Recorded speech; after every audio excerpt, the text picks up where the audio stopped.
الرحیم۔ اقوام عالم کے سربراہوں، برما کے مسلمانوں پر، کشمیر کے مسلمانوں پر، فلسطین کے مسلمانوں پر مظالم بند کرو۔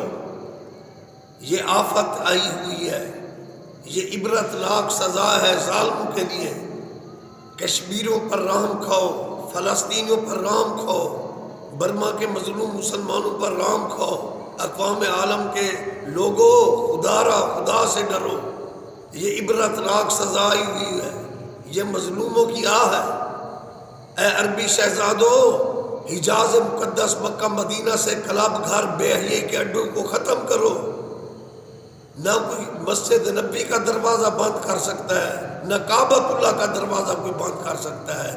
اللہ نے کعبۃ اللہ کا دروازہ تم پر بند کیا ہے، اللہ نے مسجد نبی کے دروازے تم پر بند کیے ہیں۔ تم نے بے حیائی کے اڈے کھولے ہیں، ان کو بند کرو، عبرت حاصل کرو، اور مسلمانوں خدا کا خوف کرو۔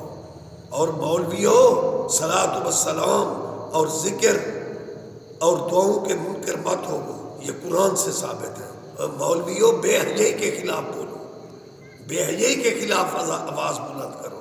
کہتے ہو کہ دعا نہ مانگو، صلاۃ و سلام نہ پڑھو، قرآن میں صلاۃ و سلام کا حکم نہیں ہے۔ اذکروا اللہ ذکرا کثیرا، ذکر سے روکتے ہو، اذانوں کا مذاق اڑا رہے ہو۔ مسلمان اذان نہ دے، اس آفت کے وقت اللہ کو نہ پکارے، توبہ نہ کرے تو کیا کرے؟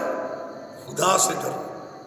اولیاء اللہ کا مذہب حق ہے، ادب ہے، ادب میں سب کچھ ہے۔